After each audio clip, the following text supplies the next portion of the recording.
Shalom semuanya. Puji Tuhan, ini luar biasa, ini mestinya penuh nih ya. Oke, ya perkenalkan nama saya Junaidi Solat. Jadi dulu saya solat melulu. Saya jauh daripada Tuhan. Dan saya dulu cuma taunya Yesus ini adalah manusia. Kalau di agama saya namanya Isa Al-Masih. Ya, dan dia statusnya hanyalah nabi. Dan bahkan di dalam surat Ali Imran 57 itu nggak beda sama Musa, nggak beda sama Muhammad, nggak beda sama Adam gitu kalau di ajaran saya dulu. Dan saya nggak pernah mimpi menjadi seorang Kristen karena pegangan saya dulu adalah surat Ali Imran ayat 19, Inna dina indallahi Islam, agama yang diridhoi Allah hanyalah Islam, di luar Islam tidak ada agama yang diridhoi Allah. Dan dalam hati saya berjanji hidup mati saya tetap Islam apapun yang terjadi. Itu rencana manusia. Tetapi rencana Tuhan beda. Dan Tuhan maunya saya jadi pengikutnya. Ya. Jadi Tuhan maunya saya jadi pengikutnya, maka dia kejar saya. Jadi saya memang nggak mau. Cukup lama saudara, saya bergumul 2 tahun. Itu tahun 80-an saya bergumul. Selama 2 tahun, kalau Jumat saya ke masjid, kalau Minggu saya ke gereja. Ya, Tuhan itu memanggil itu hanya dengan satu kalimat yang misterius. Dia cuma berkata begini, carilah kebenaran, kamu akan diselamatkan. Nah, saya berpikir ya kebenaran itu Islam, yang lain itu nggak benar. Ya, dan saya sepelekan kata-kata itu, tetapi herannya kata-kata itu terus berkumandang di hati saya. Ya, berkumandang. Berhenti-berhenti itu kalau saya sholat doang. Habis sholat suara itu nongol lagi. Terus begitu. Dan saya pikir saya mulai tertarik dengan kekristenan. Kenapa? Karena agama Islam, agama yang paling dekat sama Islam. Sama-sama ada Musa, sama-sama ada Daud, sama-sama ada Yusuf. Sama-sama ada ya yang lain-lain lah sama gitu saudara. Jadi paling dekat, saya nggak mungkin mendekati Buddha atau Hindu, tapi yang paling dekat ini. Jadi saya mulai masuk gereja, tetapi kalau saya masuk gereja, ya kalau pendetanya ngajak doa orang semua begini, saya cuma melotot aja liatin gini. Ya nyanyi juga saya nggak ngerti, dengar-dengar aja begitu. Jadi selama 2 tahun. Nah dari saya melakukan hal yang seperti itu, lama-lama mulai tersingkap. Mulai tersingkap gitu ya. Saya mulai mikir dan mulai bandingin gitu. Antara Kristen dan Islam ini. Nah, saya perhatikan. Dan saya mulai tertarik dengan kekristenan. Ya saudaraku. Jadi saya melihat, saya membandingkan begini. Kalau dulu saya mau sholat saja sulit. Artinya saya harus ambil air wudhu, lalu saya harus masuk masjid, harus buka sepatu atau sendal. Kalau sendalnya bagus nanti pulang bisa hilang gitu. Ya, dan saya kadang-kadang pakai aja sendal orang lain yang pikirin amat gitu. Nanti kalau saya sholat misalnya 4 rakaat, udah 3,5 tinggal setengah lagi, kentut, batal. Nyenggol perempuan, batal. Syaratnya cukup berat, bahasanya harus Arab, ngadepnya harus ke barat.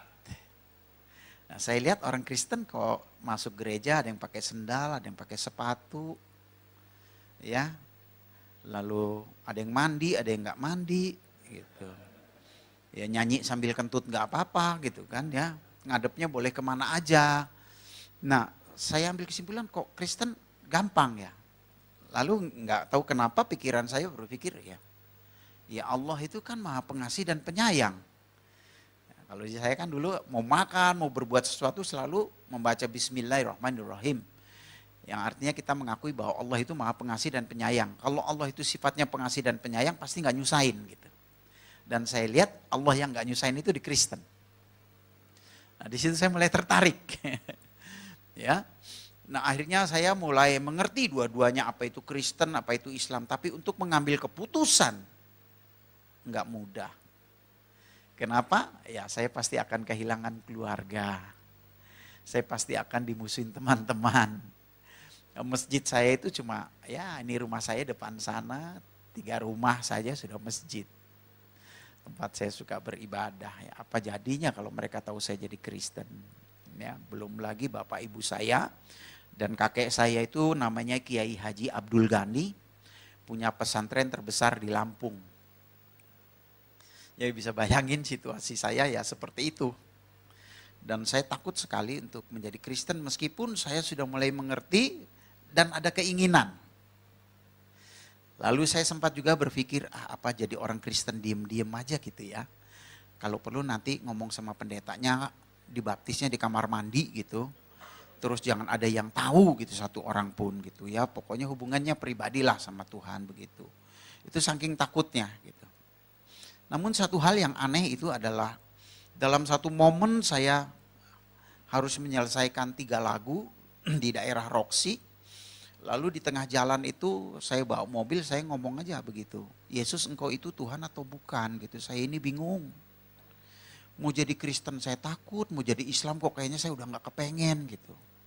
Ini gimana saya gitu. Nah disitulah urapan Tuhan itu turun.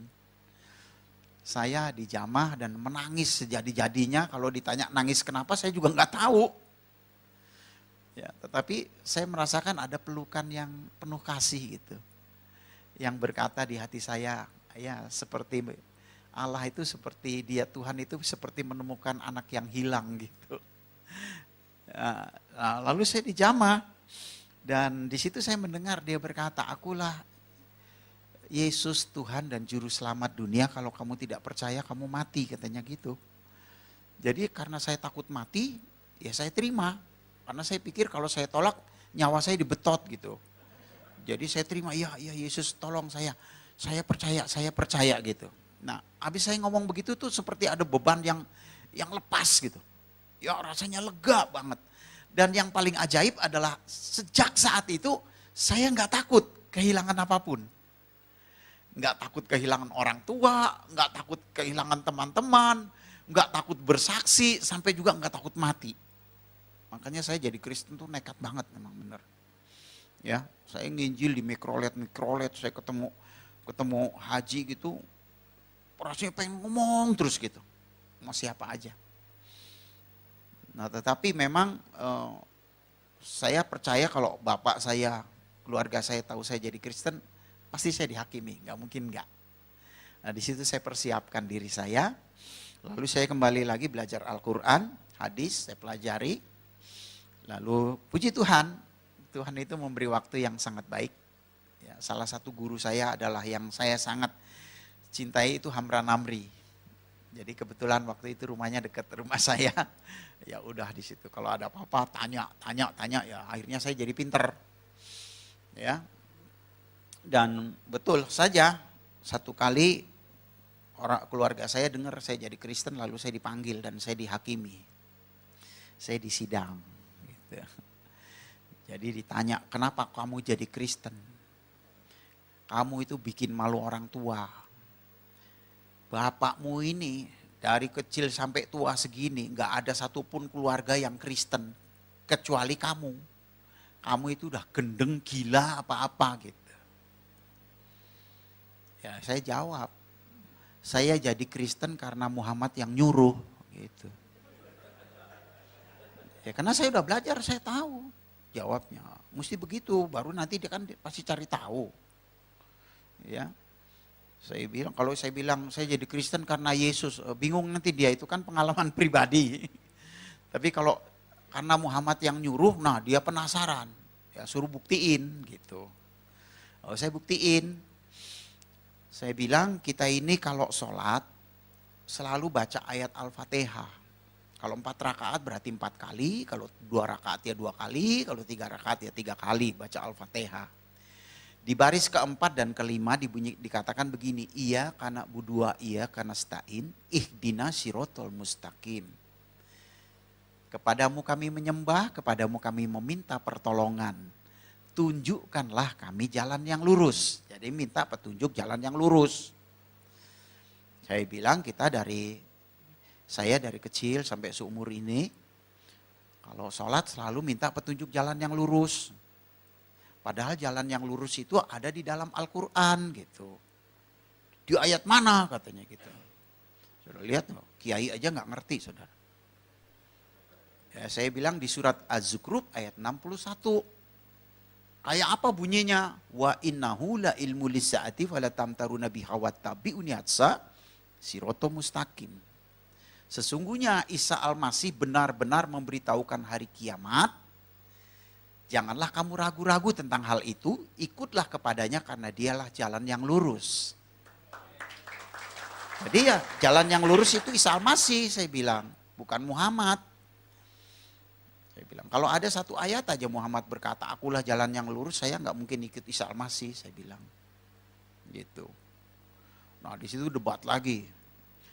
Kamu perhatiin ayat ini, katanya di sini, nya ini huruf besar bukan huruf kecil, ikutlah kepadanya. Nya di sini yang dimaksud Allah, kamu boleh percaya Isa Al-Masih, tapi jangan jadikan dia Allah, karena Allah sama Isa Al-Masih beda, katanya begitu. Nah, saya kasih tahu lagi dalam surat Luqman, ya, surat yang ke-34 ayat 4 dikatakan, yang tahu hari kiamat adalah Allah. Jadi surat Luqman berkata yang tahu hari kiamat Allah. Surat Az-Zukhruf yang tahu hari kiamat Isa Al-Masih. Kalau gitu Isa Al-Masih dan Allah itu sama-sama tahu. Gitu. Kan gak ada satupun yang tahu hari kiamat itu kapan. Kecuali Allah dan kecuali Isa Al-Masih. Lalu terjadilah debat dan akhirnya bapak saya nyerah dan saya diusir. Tadinya saya mau dibunuh juga itu. Tapi saya diusir dan tidak diakuin sebagai anak. Ya, itu yang terjadi. Dan akhirnya dia kasih tahu sama semua keluarga, dan nggak boleh ada yang terima saya. Tapi saya bersyukur kesaksian itu cukup lama dan banyak yang mendengar. Dan 7 tahun kemudian bapak saya tiba-tiba ketemu saya. Dia datang ke rumah sore hari. Saya terkejut waktu itu saya dari luar. Nah saya bilang, bapak kapan datang? Dari tadi pagi katanya. Ada apa pak? Saya mau cium tangannya, biasa kan kalau kita cium tangan gitu. Dia tepis, gak usah katanya gitu.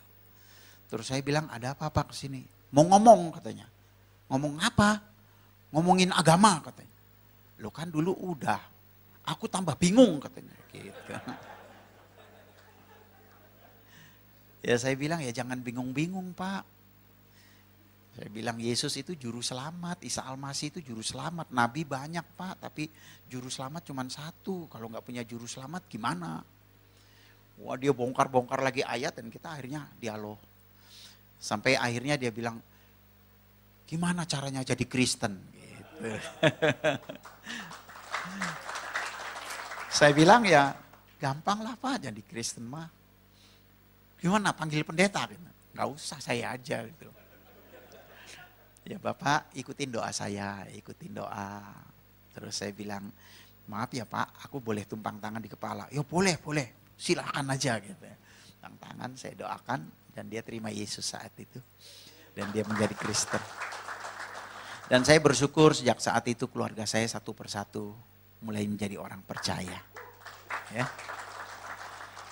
Dan saya bersyukur juga teman-teman saya banyak yang jadi orang percaya. Nah, kita hari ini kita akan membahas satu tema, Yesus itu Tuhan atau manusia. Ya. Nah di dalam Amsal 19 ayat 2 dikatakan begini, tanpa pengetahuan kerajinan tidak baik.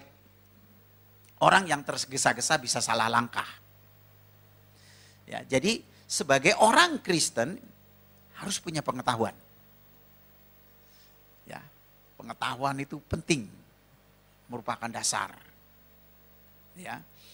Enggak cukup hanya diurapi lalu ya terima Yesus percaya, harus punya pengetahuan. Karena pengalaman saya ketika saya menjadi orang Kristen, saya sangat sayang banget sama orang Islam. Jadi hati saya itu tertuju sama orang Islam terus gitu. Dan saya punya cita-cita pengen punya satu gereja yang semua jemaatnya dari Islam. Itu cita-cita saya dulu. Terus saya doakan itu. Dan saya bersyukur sekarang fokus dipercayakan kepada saya. Fokus itu adalah forum komunikasi umat silaturahmi. Dan semua jemaatnya 80% dari Islam. Saya kumpulin dari 8, 15, 30, sekarang hampir 700. Ya, dan saya hidup dengan iman. Manajemennya, manajemen 5 roti 2 ikan. Udah nggak pakai ini deh, kalau pakai ini mah aduh bangkrut. Ya, udah jalanin aja gitu. Pokoknya kalau perlu kita diminta berkorban, ya korban gitu habis-habisan. Tapi herannya saya nggak miskin-miskin tuh, aneh itu juga. Dan uang kasnya nggak kekuras-kuras, ya segitu-gitu terus, naik, turun dikit, naik lagi gitu. Unik gitu. Saya melihat Tuhan ini luar biasa gitu, ya dahsyat. Nah, saya ambilkan dari Yohanes 17 ayat 3. Demikian firman Tuhan. Inilah hidup yang kekal itu, yaitu bahwa mereka mengenal Engkau satu-satunya Allah yang benar, dan mengenal Yesus Kristus yang telah Engkau utus. Ayat ini sering kali dipakai oleh saksi Yehova. Karena orang saksi Yehova itu percaya kepada Allah, tapi Yesus hanya utusan. Enggak disembah sebagai Tuhan. Mirip kayak Islam, dan Islam itu sangat dipengaruhi dengan saksi Yehova. Karena pada waktu Muhammad itu menikah dengan Siti Khadijah, istri yang pertama itu agamanya Kristen. Tapi saya curiga Siti Khadijah ini Kristen saksi Yehova kayaknya. Iya, karena memberi pengaruh yang kuat sama Muhammad ini. Muhammad juga begitu. Percaya Allah dan Muhammad itu utusan gitu. Jadi dia buat sebuah agama yang seperti itu. Ya. Nah, Alkitab di sini jelas menulis ini adalah doa Yesus. Inilah hidup yang kekal itu. Kira-kira gini. Inilah kalau orang mau masuk sorga gitu. Ya. Yaitu bahwa mereka mengenal Engkau satu-satunya Allah yang benar. Ini yang pertama ya. Mengenal Engkau. Saudara, kita semua sulit sekali bisa mengenal Allah. Tapi kita bisa mengenal Allah kalau Allah lebih dahulu memperkenalkan dirinya. Ya. Jadi memang seperti itu. Mungkin kita semua kenal Jokowi, Presiden Indonesia. Tapi secara pribadi kita mengenal dia sulit. Tapi kalau dia mau mengenal kita gampang sekali. Dia cari aja kita pasti ketemu. Dan kita senang kali dicari. Apalagi diteleponin dulu. Jokowi telepon, Junaidi, gue mau ketemu lu makan yuk gitu. Oh senang banget saya itu. Ya, saudara pasti gitu. Ya, nah, sama. Jadi memang bukan kita yang mencari Allah, Allah yang mencari kita. Bukan kita yang memilih dia, tapi dia yang pilih kita. Jadi saya dipilih Tuhan, saya bersyukur sekali. Berterima kasih banget Tuhan pilih saya. Kalau enggak ya kacau ya saudara.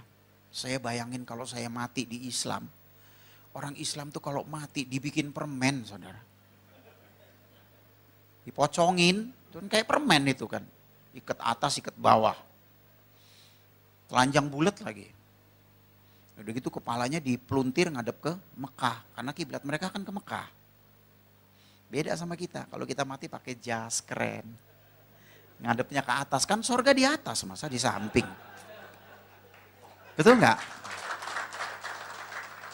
Dan kita pakai pakaian pesta, keren loh. Kalau dia kan pocongin telanjang bulat gitu gimana? Apa bisa ketemu Tuhan dengan telanjang? Kita ketemu Jokowi pakai kolor aja nggak diterima. Ya kan? Itu satu gambaran. Kenapa kita kalau meninggal itu dipersediakan sedemikian rupa. Ya, di peti mati, ngadepnya ke atas. Wow, luar biasa. Jadi saya pikir-pikir untung saya enggak. Ya, saya dipilih oleh Tuhan. Kalau nggak dipilih, waduh, mau kemana ya saudara. Sulit loh saudara, nggak gampang loh orang percaya Yesus itu. Saya kalau boleh sombong sedikit, nggak pernah saya ngobrol sama orang Islam, entah itu kiai, entah itu ustadz, bisa menang sama saya. Saya berani taruhan, lu kalau menang gua nggak sembah Tuhan lagi, lu yang gua sembah. Nggak ada yang bisa menang saudara. Biar kalah belum tentu jadi Kristen. Betapa beruntungnya kalau saudara jadi Kristen. Makanya orang Kristen itu jangan cuma percaya Yesus, harus bangga punya Yesus. Saya bangga banget jadi orang Kristen, dipilih Tuhan. Wow. Ya, kalau saya boleh memilih, mas saya nggak pengen jadi Kristen. Jangankan masuk gereja, nginjek tanah gereja aja haram. Apalagi masuk gereja. Tapi Tuhan pilih saya. Dia panggil saya. Saya dijadikan orang percaya. Saya diajar, saya dituntun. Saya bersyukur, memang berat saudara ikut Tuhan. Tahun pertama sampai tahun ke-8 saya bangkrut, saudara, nggak punya apa-apa. Ditinggalkan keluarga, dimusuhin teman-teman, bokek, mobil tinggal satu hilang. Hilangnya di gereja lagi. Betul-betul. Saya kadang-kadang waktu itu kalau masuk gereja, aduh, orang gereja enak-enak banget nyanyinya. Kiri kananku ada Tuhan, sekelilingku ada Tuhan. Kalau saya lebih cocok nyanyinya, kiri kananku ada hutang, sekelilingku ada hutang. Karena saya makan aja harus hutang. Utang-utang di warung. Sulitnya luar biasa. Tapi saya bersyukur, 8 tahun cukup ujian. Sekarang saya sudah melayani Tuhan 34 tahun. Dan Tuhan sangat berkati hidup saya. Ya, kondisi saya dalam keadaan miskin, didatengin keluarga. Mereka ngelewein semua. Lu si murtad. Lu si jadi orang kafir. Makanya lu dikutuk sama Allah. Sekarang kelihatan kan lu miskin, melarat. Ntar lu masuk neraka. Bukan cuma neraka, keraknya neraka. Tapi saya tetap bertahan. Kenapa saudaraku? Ada sesuatu yang luar biasa ikut Yesus. Biarpun saya susah.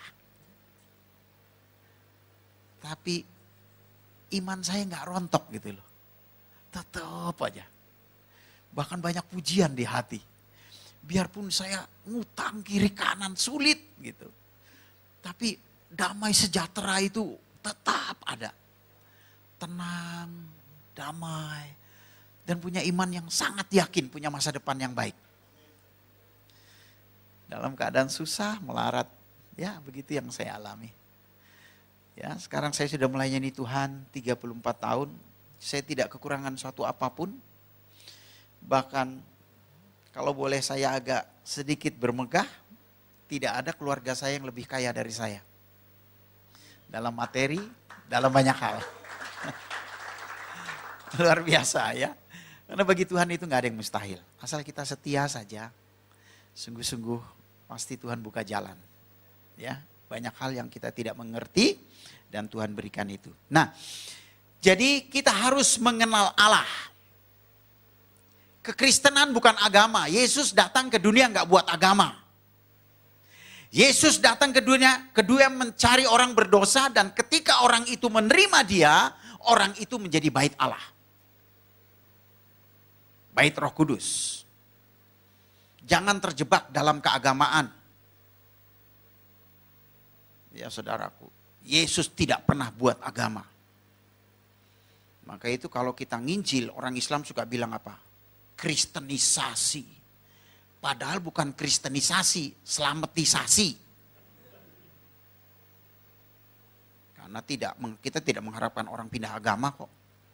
Ya. Seorang menjadi bait Allah, menjadi rumah Allah. Dan kalau dia menjadi bait Allah, Roh Kudus berkarya dalam hidupnya, dia pasti berubah. Dan kalau Tuhan merubah kita, bukan cuma kita yang heran. Orang lain juga heran. Makanya saya kalau ketemu Rano Karno, Herman Felani, teman-teman dulu. Waktu saya main film, mereka suka tanya, Jun, gue heran, lo kok bisa jadi pendeta tuh gimana ceritanya? Saya jawab, jangankan lo heran, gue aja heran. Kenapa? Ada sesuatu yang heran. Hati kita nggak melekat sama dunia. Dunia buat kita cuma sarana hidup. Ya, saudara punya mobil Jaguar keren juga, nanti kalau mati yang gotong L300 kok. Ya, jadi ya seperti itu. Saya punya rumah kamarnya 5, saya nggak pernah pindah-pindah di situ-situ aja. Iya kan? Apa ada saking kayaknya kita makan apa ya? Beli arwana goreng yuk, kita beli ikan arwana yang harga 50 juta kita goreng. Enggak juga kan? Ya kan, sederhana sekali sebetulnya hidup itu. Tapi alangkah indahnya selama kita hidup kita bisa jadi berkat. Dan itu hanya dimungkinkan kalau ada roh Allah di dalam kita. Ya, kita menjadi baitnya. Nah, setelah Allah memperkenalkan dirinya kepada kita, seharusnya kita mengenal dia. Balik, itu namanya akrab. Ya, kalau kita nggak akrab susah, saudara. Harus bergaul karib sama Tuhan, ini penting. Ya, saya mau tanya dulu sama saudara. Allah kita sama Allahnya orang Islam sama nggak sih? Allahnya orang Kristen sama Allahnya orang Islam sama nggak?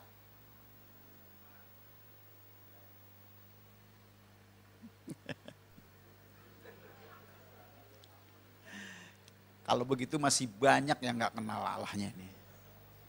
Saya kalau di gereja Pak Niko aja yang sekali hadir saya khotbah 2000 orang. Saya tanya dengan pertanyaan yang sama, kayak saudara juga jawabnya. Ada yang bilang sama, ada yang bilang enggak, yang paling banyak melotot. Itu paling banyak itu. Kira-kira nggak tahu itu jawabnya apa. Nah, kita harus kenali Allah kita. Ya saudaraku. Sekarang saya tanya dulu, Allahnya orang Kristen itu apa? Hah? Saya kalau khotbah mengajar, saudara.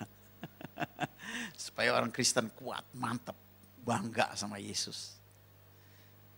Allahnya orang Kristen itu apa?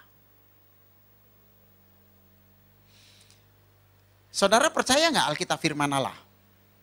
Amin? Apa buktinya Alkitab firman Allah? Apa buktinya? Karena Alkitab itu terdiri dari 6.000 nubuatan. Nubuatan itu artinya perkataan Allah yang iya dan amin. Semua pasti digenapi, gak mungkin enggak. Karena Allah kalau bicara, itulah yang terjadi. Dia berbicara, kamu akan dibenci banyak orang karena namaku tanpa alasan. Musuh seseorang adalah orang seisi rumahnya. Itu terjadi dalam hidup saya. Karena Allah sudah ngomong begitu duluan. Itu resiko. Ya saudaraku. Jadi yang benar itu adalah firman Allah. Otak kita ini udah banyak yang gak benar. Kenapa udah terkontaminasi dengan mikirin duit, rumah kontrakan, ya saudaraku, ya usaha. Jadi kadang-kadang Alkitab gak jadi standar, saudara. Orang Kristen Alkitab harus jadi standar. Karena yang benar itu adalah firman Allah. Yesus sendiri berkata, Bapa, firman-Mu adalah kebenaran. Jadi yang benar itu firman Allah. Kita ini udah banyak yang gak benar, saudara. Nah, karena itu sebagai orang Kristen, kalau kita ditanya, harus kembali kepada Alkitab. Itu pasti benar. Nah, apa kata Alkitab? Apa Allah itu? Yohanes 1 ayat 1. Pada mulanya adalah firman, firman itu bersama-sama dengan Allah dan firman itu adalah, kalau gitu Allah itu apa? Firman. Kan gampang kan? Ditanya jawabnya ini pasti benar. Yohanes 4 ayat 24. Silakan dibuka. Allah itu roh. Jadi konsep keilahian atau kealahan orang Kristen, Allah itu adalah firman, Allah itu roh. Jangan salah saudara. Kenapa banyak orang Kristen seringkali bilang sama? Karena dia terkecoh dengan katanya. Tulisannya A-L-L-A-H. Orang Arab juga tulisannya begitu, A-L-L-A-H. Cuma dia membacanya, ngejanya beda sama kita. Kalau kita cukup Allah gitu. Kayak bercanda sama teman aja, Allah lu gitu aja tersinggung gitu ya. Kayak begitu, ringan gitu. Bacanya itu ringan. Tapi kalau mereka itu terpengaruh dengan bahasa Arab. Jadi nggak ringan, Allah. Nah gitu. Kayak orang Batak aja, orang Batak itu nggak bisa ngomong tebet, tebet. Kenapa? Karena terpengaruh dengan bahasa Bataknya. Sebenarnya yang mereka maksud itu. Cuma konsepnya yang beda. Nah, itu yang kita mesti tahu. Konsep keilahian, kealahan orang Kristen, Allah itu adalah firman, Allah itu adalah roh. Konsep orang Islam, Allah itu zat. Nah, saudara mesti tahu ya. Kalau gitu beda nggak? Beda, kita firman dan roh, dia zat. Nah sekarang kalau zat-zat apa? Tinggal masalahnya zat yang mana? Nah, ini mesti diperiksa. Nah, dengan pengetahuan itu kita mengerti, oh. Kalau pinter, oh nggak mau. Nah untuk pinter kan kita perlu belajar. Korek tuh. Orang Islam itu rata-rata saudara, 90% di Indonesia itu bodoh semua. Saya kalau ketemu, Pak Islam itu artinya apa? Oh Islam itu singkatan Pak. Isya, subuh, lohor, asar, maghrib. Jadi itu. Sembarangan aja gitu. Pak kalau singkatan bukan Islam Pak. Iszam. Karena tidak ada lohor, yang ada zuhur. Bapak tahu nggak artinya izam? Nggak tahu. Izam itu artinya kejahatan umum. Kalau Islam itu artinya tunduk kepada Allah. Bapak udah tunduk belum? Maksudnya pernah ninggalin sholat nggak? Ya pernah. Tahu hukumnya? Nggak tahu. 1 kali meninggalkan sholat hukumannya 10.000 tahun masuk neraka. Makanya Saifuddin kan bilang di YouTube. Saya mah nggak sanggup jadi Islam katanya. Kenapa? Iya, 1 kali ninggalin sholat 10.000 tahun di neraka. Mana kuat gua. Ada di sini yang nggak ninggalin sholat. Diem aja semua. Karena semua pasti udah ninggalin sholat. Nggak ada yang mungkin 1 hari 5 kali itu. Pasti ada yang lalai. Ya saudaraku, itu contohnya. Jadi Islam itu artinya tunduk kepada Allah. Dan sebetulnya orang yang tunduk itu Kristen. Kenapa saudaraku? Karena Allah kan membuat keputusan. Supaya orang masuk surga harus lewat juru selamat. Dikasih juru selamat. Kan gampang banget sebenarnya ya. Ya kan? Tapi dia nggak tunduk. Yesus datang ke dunia itu kan keputusan dari Allah. Dia datang ke dunia itu kan keputusan dia. Cara dia bukan cara kita. Ya kan? Jadi yang kita ini sudah tunduk kepada Allah. Dan memang tanpa Yesus kita nggak akan bisa tunduk. Makanya doktrin kita Bapa, Anak, Roh Kudus. Roh Kudus itu menolong, menghibur, membimbing, memberi taufik hidayah. Kalau mereka nggak bisa masuk surga. Mereka bilang masuk surga itu harus lewat jembatan Sirotol Mustaqim. Yaitu sebuah jembatan yang terbuat dari rambut dibelah 7. Nggak dibelah aja kepleset. Udah dibelah.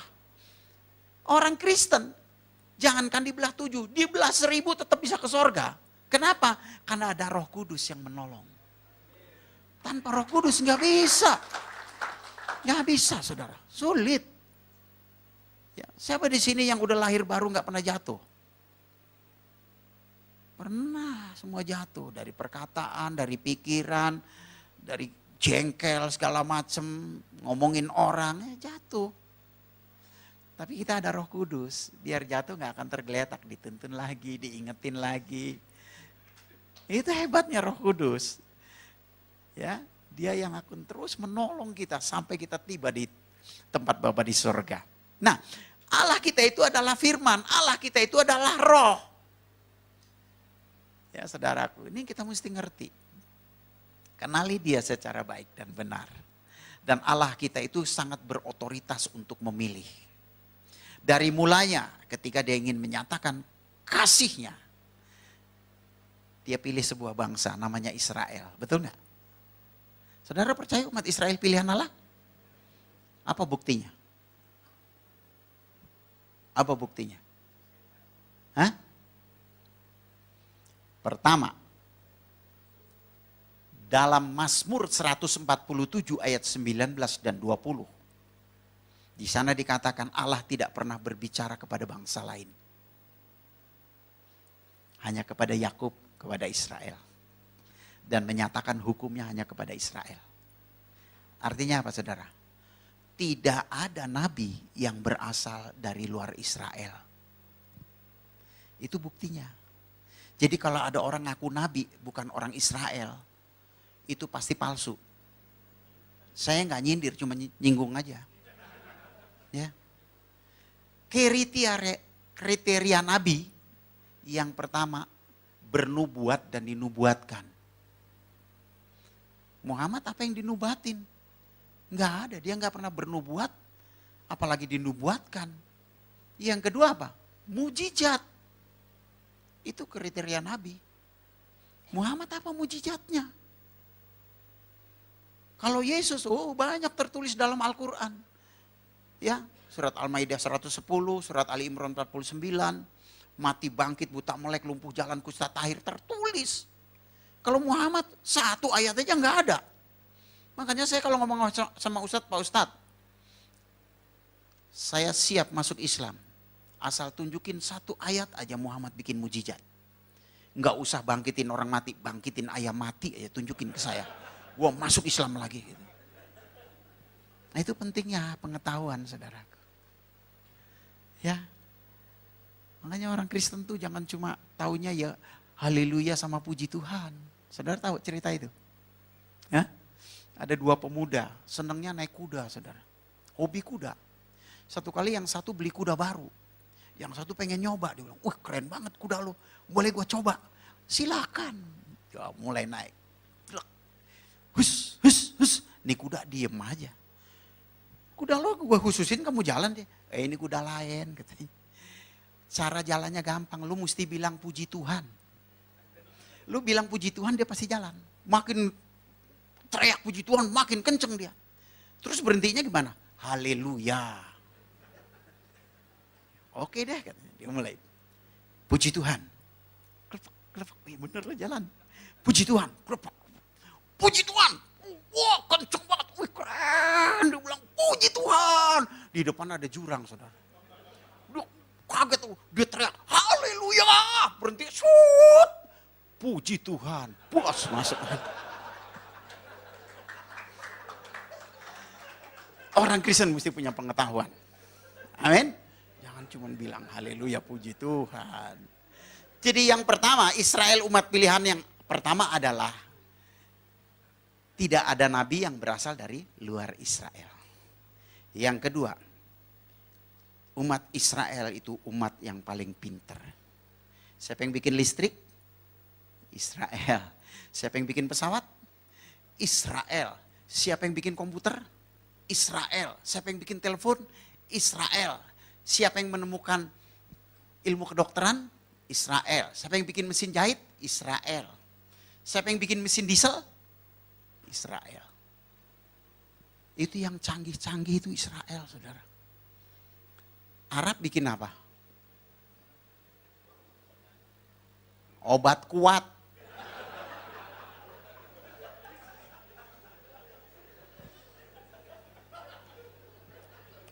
Kawin mulu kerjanya. Nah saudaraku yang dikasih Tuhan. Jadi kita harus mengenali Allah kita. Amin. Yang kedua, kenapa Yesus itu disebut Tuhan? Karena dia firman dan roh. Jadi kalau saudara, apa buktinya Yesus Tuhan? Yesus itu Tuhan. Oh orang mati bangkit, buta melek, lumpuh jalan.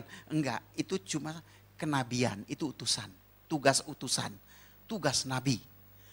Tapi Allah itu sendiri adalah firman dan roh. Makanya kalau nerangin sama mereka, apa buktinya Yesus Tuhan? Karena dia adalah firman dan roh. Kan di Al-Quran juga disebut, Isa fa'innahu rohullah wa kalimatuhu. Sesungguhnya Isa adalah roh Allah dan firman Allah. Itulah ketuhanannya. Di sana seringkali dia juga disebut Isa kalimatullah, Isa rohullah. Itulah ketuhanannya. Karena Allah itu roh, Allah itu firman. Jadi kalau dia bilang, itu kan Kristen. Enggak, Islam juga ngajarin. Kamu buka aja surat Al-Maidah 44-47. Di sana dikatakan, pengikut Injil harus memutuskan segala perkara sesuai dengan Injil. Quran lu aja nyuruh kok. Ya, jadi kita benar gitu loh saudaraku. Oleh sebab itu saudaraku, Kenapa Yesus disebut Tuhan? Itu karena dia adalah firman dan dia adalah roh. Sebagai manusia pun dia unggul. Ya, ini yang terakhir. Di tengah dunia kita hidup, itu ada 3 agama samawi, agama wahyu. Yang pertama Yahudi, yang kedua Kristen, yang ketiga Islam. Masing-masing punya pemimpin. Yahudi itu yang mimpin Musa. Kristen Yesus, Islam Muhammad. Nah, kita bandingin nih pemimpin kita nih.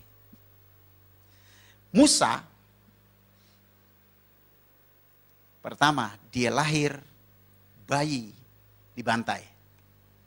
Yesus lahir bayi dibantai. Karena itu ada kesamaan. Musa berkata, seorang nabi yang sama seperti aku akan dibangkitkan di antara saudaramu. Ya, Keluaran 18. Jadi sama seperti Musa, di mana samanya? Sama-sama ada bayi dibantai. Muhammad lahir kambing yang dibantai. Enggak ada bayi dibantai. Yang kedua, Musa bermujizat. Yesus bermujizat. Muhammad enggak ada mujizatnya. Yang ketiga, Musa dipakai oleh Allah untuk membebaskan umat pilihan dari perbudakan Mesir. Yesus dipakai oleh Allah untuk membebaskan manusia dari perbudakan dosa. Muhammad dipakai apa? Budakin orang, iya. Ya, ini kita mesti ngerti loh ini. Jangan sampai gampang-gampang nanti anaknya, Pak, aku jatuh cinta sama Ustadz. Boleh nggak Pak aku ikut dia? Oh boleh, yang penting berbuat baik. Masuk neraka. Jangan bilang sama, beda, jauh. Musa jatuh dalam dosa nggak? Jatuh dalam dosa. Yesus? Tidak. Muhammad? Nggak usah diomongin. Sampai sekarang pengikutnya nyembelihin orang mulu. Ya, kenapa Musa jatuh dalam dosa? Kenapa saudara? Karena rohnya adalah roh ciptaan, roh insani, roh muhadat kalau bahasa Arab. Seperti yang Yesus katakan dalam Zakaria 12, firman Tuhan katakan Zakaria 12 ayat 1, Allah menciptakan roh manusia. Yesus, dia tidak jatuh dalam dosa. Kenapa? Karena rohnya adalah roh Allah. Itu bukan cuma di Alkitab, di Al-Quran juga dikatakan. Maryam 19 ayat 19, Yesus manusia yang tidak berdosa. Dalam hadis juga begitu. Satu-satunya manusia suci, tidak berdosa adalah Isa Al-Masih. Ya. Hadis Bukhari, jilid 4, halaman 1493. Kalau dalam Injil, 1 Petrus 2 ayat 22. Yesus tidak pernah jatuh dalam dosa. Nah, itu kehebatan Yesus. Jadi jangan kita pikir, oh dia datang dari sorga ke dunia menjadi manusia sama dengan kita. Tetap gak sama, kita manusia berdosa, dia tidak pernah berdosa. Jadi pemimpin kita paling keren. Amin. Saya punya pemimpin kayak gitu mah, wah udah saya nggak ada lawan itu. Jangan pindah ke lain hati, rugi loh. Itu luar biasa Yesus itu ya. Jadi ini 3 hal. Kenapa Yesus disebut Tuhan? Karena rohnya adalah roh Allah. Seperti yang dia katakan dalam Lukas pasal 4 ayat 18. Roh Tuhan ada padaku. Sampai kita nggak ngerti ya. Makanya Filipus bilang begini. Yesus tunjukkanlah Bapa itu kepada kami, itu sudah cukup bagi kami. Yohanes 14 itu ayat 8, ayat 9-nya Yesus bilang gini. Astaga Filipus, udah sekian lama kau bersama-sama aku, kau tidak kenal aku. Ampun dah. Nggak percaya loh, aku dan Bapa adalah satu. Bapa di dalam aku di dalam Bapa. Ya saudara, itu Allah kita. Yesus adalah Tuhan karena dia apa? Rohnya, roh Allah, dan dia adalah firman yang hidup. Ya, lewat firman Tuhan ini saya percaya saudara diberkati dan kerinduan saudara jadi berkat bagi banyak orang. Ngomong sama orang Islam gampang saudara. Ya, pegang aja surat Al-Maidah 68. Ya. Gampang. Bunyinya begini. Ini kalau Arabnya nggak usah lah dipikirin ya. Tapi saya sebut aja, kul ya ahlil kitabil lasum ala sayyin hatta tuqimu taurata wal injila wa ma unzila ilaikum min rabbikum. Hai ahli kitab, kamu tidak dipandang beragama sedikit pun jikalau kamu tidak menegakkan Taurat dan Injil. Ya, ahli kitab itu banyak kan kitab, ada kitab Quran, ada kitab Weda, ada kitab Tripitaka, ya kan? Masing-masing ada ahlinya kan? Tapi ahli saja kalau tidak menegakkan Taurat dan Injil tidak disebut orang beragama. Itu Allah mereka bilang. Jadi kalau orang nggak beragama apa namanya? Kafir. Mereka kan suka kafir-kafirin kita, nggak usah takut. Kalau dibilang kafir, puji Tuhan. Kenapa? Karena kafir itu artinya kaya akan firman. Itu saudara ya. Nah saudaraku, biarlah lewat apa yang sudah saya sharekan, apa yang saya nyatakan, membuat saudara semakin bangga punya Yesus. Amin. Saya nggak peduli saudara gerejanya di mana. Tapi mari kita sama-sama ikut Yesus dan jadi berkat bagi banyak orang ya. Lewat kehidupan kita banyak orang bisa mengenal Tuhan dan mengasihi Tuhan dan mencintai Tuhan dan diberkati oleh Tuhan ya. Tuhan Yesus memberkati. Amin. Kita tundukkan kepala, kita berdoa bersama-sama. Bapa, hamba sudah berhenti berbicara, tetapi Engkau yang tidak terbatas dengan ruang dan waktu akan terus berbicara dan memberkati setiap umat-Mu ini Tuhan. Di dalam perjalanan hidup mereka, dan apa saja yang mereka lakukan, selama hati mereka melekat kepadamu, Tuhan akan buat mereka berhasil dan beruntung sepanjang hidupnya. Karena Engkau adalah Bapa kami, Allah kami yang sanggup melakukan hal-hal yang ajaib, heran dan dahsyat. Dan rancangan-Mu bukanlah rancangan kecelakaan bagi kami, tetapi rancangan yang memberi masa depan penuh harapan. Hamba berdoa buat setiap mereka Tuhan. Satu persatu mari Tuhan, tumpangkan tangan-Mu, urapi satu persatu dari batu kepala sampai telapak kakinya. Karuniakan kepada mereka hati yang terus-menerus diperbaharui dan selalu melekat kepada Tuhan.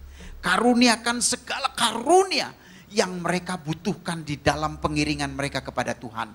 Perlengkapi mereka dengan karunia-karunia dari sorga untuk menjadi berkat bagi banyak orang. Terima kasih Tuhan. Terima kasih. Terima kasih Bapa. Engkaulah Tuhan dan Raja Maha Besar yang layak ditinggikan, diagungkan dan disembah. Di dalam nama Yesus kami sudah berdoa dan bersyukur. Yang percaya katakan amin. Tuhan Yesus memberkati.